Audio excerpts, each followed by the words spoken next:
Hello friends, top 25 question इस video में देखेंगे।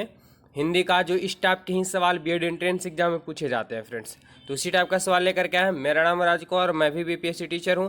फ्रेंड्स, मैं आप लोग के लिए यहाँ पे BEd entrance, DElEd, CTET, state और साथ ही साथ आपका बीपीएससी एग्जाम के लिए भी तैयारी कराऊंगा और हमेशा अपडेट करते रहूँगा आप लोग को।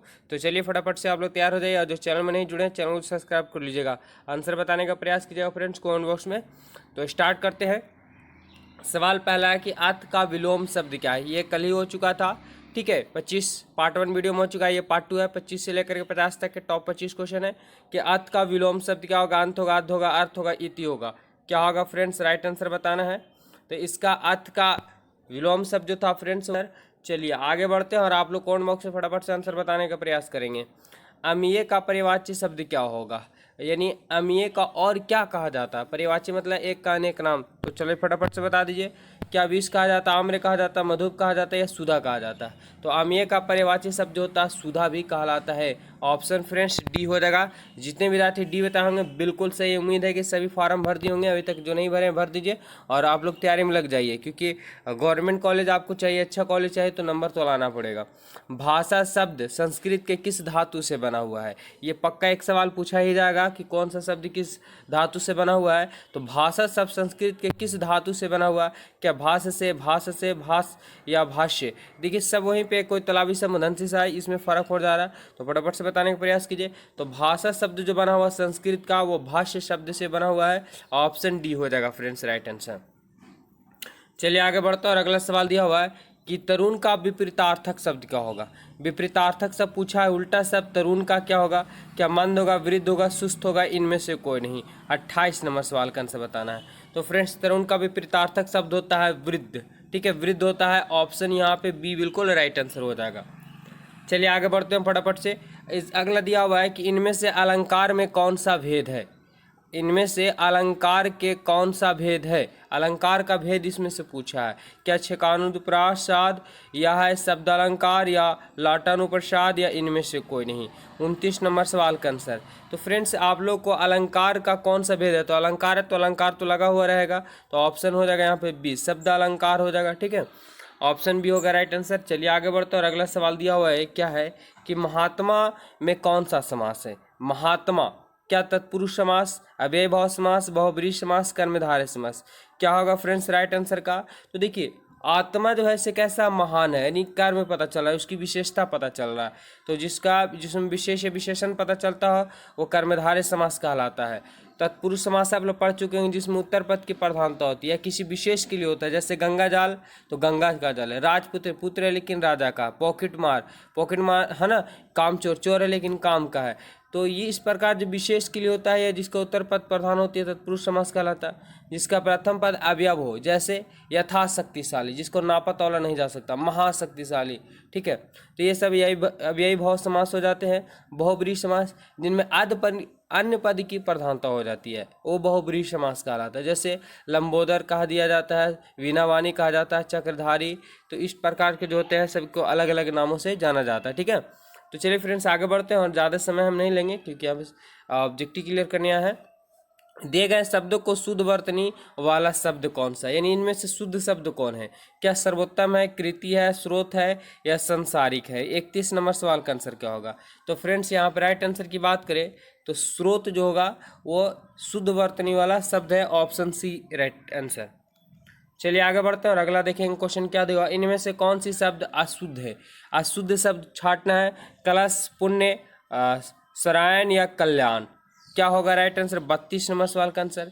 तो फ्रेंड्स यहाँ पे जो पुण्य है, ठीक है, पुण्य अशुद्ध शब्द है।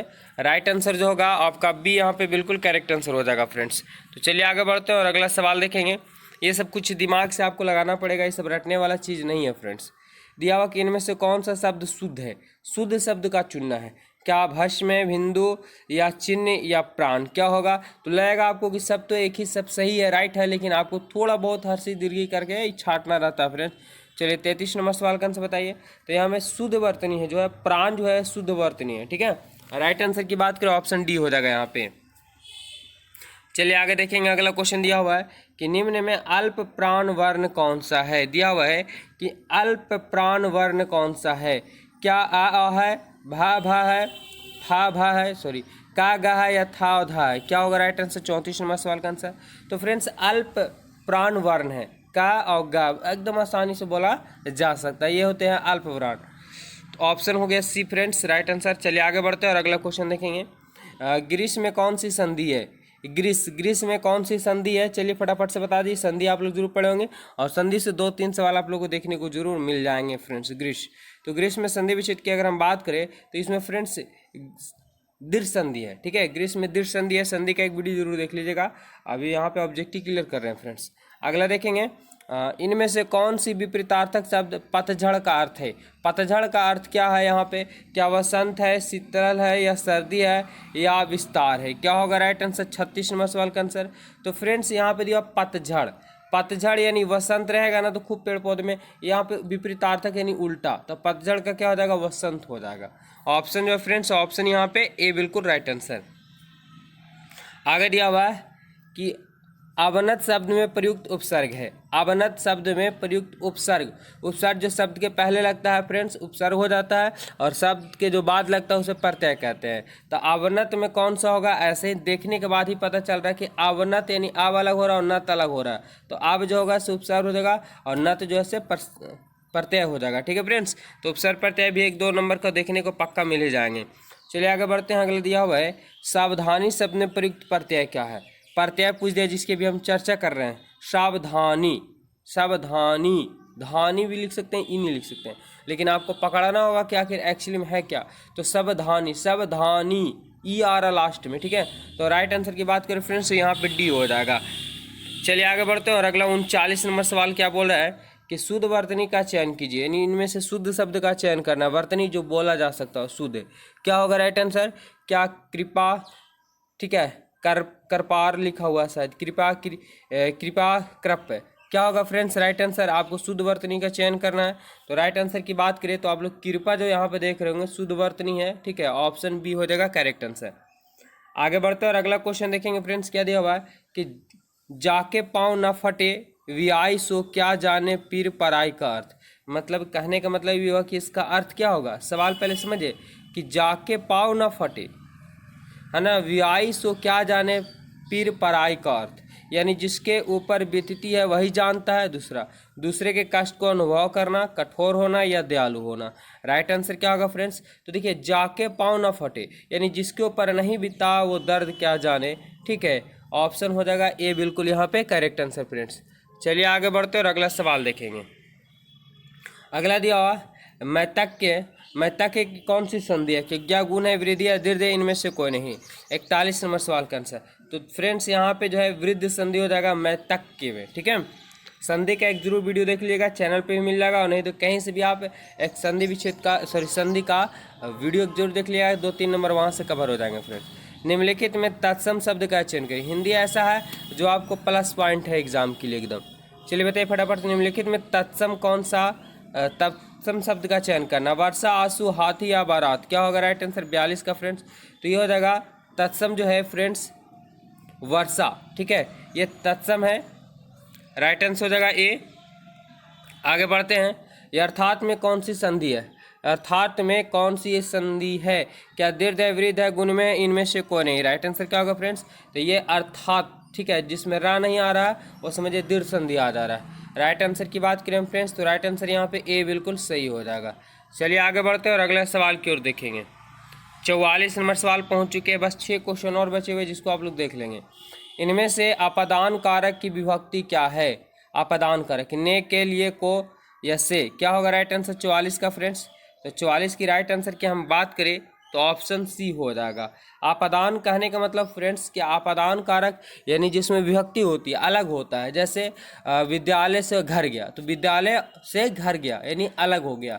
पेड़ से पत्ते गिर रहे हैं या पेड़ से पत्ते गिरते हैं तो पेड़ से पत्ता क्या हो जा रहा है, अलग हो जा रहा है। तो जब जहाँ पे बिछड़ते हैं लोग अलग होते हैं तो उसमें आपादान कारक लगता है, आपादान कारक से लिए, ठीक है। जैसे पेड़ से पत्ते तो से वहाँ पे आ गए, विद्यालय से घर तो विद्यालय से घर अलग हुआ, बीच में क्या आ रहा है, से आना चाहिए यानी अलगा होना चाहिए, तो अपादान कारक लगता है। चलिए फ्रेंड्स आगे बढ़ते हैं और अगला क्वेश्चन देखेंगे। शिव का विशेषण क्या है, शिव का विशेषण, क्या शिवेश है, शैल है, सौ है या शंकर है। 45 नंबर सवाल का आंसर। तो फ्रेंड्स शिव का विशेषण शैव हो जाता है। ऑप्शन यहाँ पे होगा सी बिल्कुल करेक्ट आंसर। आगे बढ़ते हैं और अगले क्वेश्चन की ओर देखेंगे। दिया हुआ है कि इनमें से कौन सा भाववाचक संज्ञा है। भाववाचक बिल्कुल आप लोग जान चुके हैं फ्रेंड्स। क्या शाम है, पानी है, बचपन है, नदी है।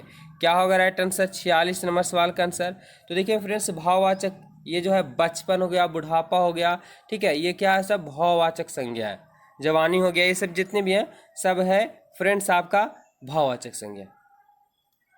आगे चलिए, और यहाँ पे जितने भी आप लोग देख रहे हैं द्रववाचक संज्ञा, नदी हो गया, पानी हो गया, जिसको नापा तौला नहीं जा सकता। अगला है पुरोहित में उपसर्ग। उपसर्ग बताना आपको पुरोहित में। तो पुरोहित में कौन सा उपसर्ग है फ्रेंड्स? राइट आंसर क्या होगा? चलिए फटाफट से बता दिए। तो पुरोहित, पुरोहित यानी पुर आ रहा है, ऑप्शन है जो फ्रेंड्स, ऑप्शन यहाँ पे डी हो जाएगा राइट आंसर उपसर्ग। अगला सवाल क्या है कि निम्न में नासिक के व्यंजन कौन सा है? नासिक के व्यंजन क्या है? राइट आंसर बताना फ्रेंड्स। इसका राइट आंसर की बात करें यहाँ है ऑप्शन डी हो जाएगा। चलिए दो सवाल और है। दिया हुआ है कि हिंदी में मूलतः वर्णों की संख्या कितनी होती है। हिंदी में मूलतः वर्णों की संख्या कितनी होती है? तो फ्रेंड्स सबको पता है कि हिंदी में वर्णों की संख्या जो होती है वो टोटल 52 होती है, ठीक है, और सबसे ज़्यादा संस्कृत में होते हैं फ्रेंड्स। चलिए आगे बढ़ते हैं और अगला, छह ध्वनि किसके अंतर्गत आती है? घोष कर्ण, मूल स्वर, तालव्य या संयुक्त वर्ण। राइट आंसर बताना फ्रेंड्स। तो ये जो है छह स्वर्ण जो है संयुक्त वर्ण के अंतर्गत आता है, ऑप्शन डी हो जाएगा। तो इसमें टोटल 25 क्वेश्चन क्लियर करवा दिए फ्रेंड्स। और वीडियो अच्छा लगा तो वीडियो को जरूर लाइक कीजिए और चैनल जरूर सब्सक्राइब कीजिए, क्योंकि आपको बीएड डीएलएड एंट्रेंस के एग्जाम से रिलेटिव साथ साथ में बीपीएससी के एग्जाम में भी आपको हम हिंट्स करते रहेंगे। धन्यवाद, मिलते हैं नेक्स्ट वीडियो में।